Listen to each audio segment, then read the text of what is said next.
Welcome back to Ask Allison. Here is today's question. I write to you in total confusion about where to start. I'm about to sit for my LCSW exam and have always dreamt of immediately starting a group practice. But I've only ever seen advice on how to shift from individual to group practice. Am I crazy?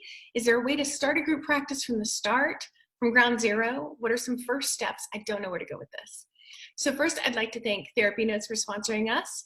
They've got you covered in terms of practice management system for your group practice and for your solo practice. You should check them out. So people do start group practices fairly soon after they start their own solo practice. I personally wouldn't recommend hiring anyone until you have a consistent flow of referrals, though. The idea of being responsible for someone else's livelihood and not being clear on the number of referrals that you get in a week sounds like a ton of pressure to me. I would, however, set the business side of your practice up as a group practice from the get-go. So getting a group NPI number if you plan to take insurance or give clients super bills, come up with a group practice name and go by that from the beginning. Find an attorney and an accountant that you like who have expertise in this. Invest in leadership training. One reason Abundance is so successful is because leadership and mental health is so piss poor, and people are like, at this, I got to get out of this toxic place and start my own thing. So the skills that make us great therapists do not necessarily make us great bosses. I recommend a program like the Abundance Party to learn how to get clients in the door.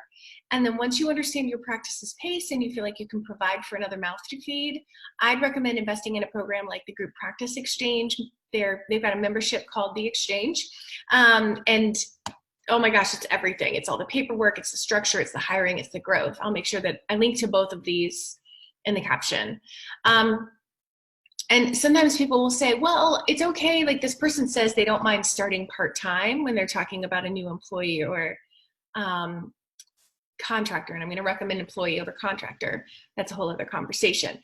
But sometimes people are like, oh, this person doesn't mind starting slow.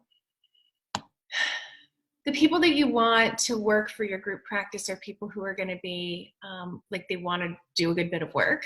I'm not saying work them too hard, but having somebody who wants to do like 5 hours a week is going to be tough to build a practice because it costs a lot to have an employee, period.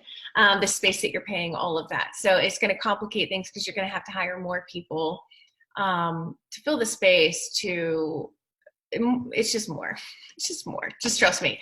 So the people who are like, yeah, we can take it slow, it's totally fine.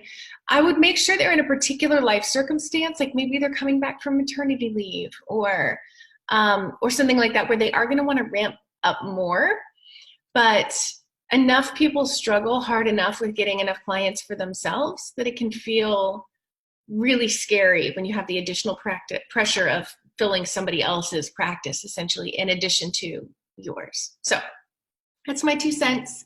Take it or leave it.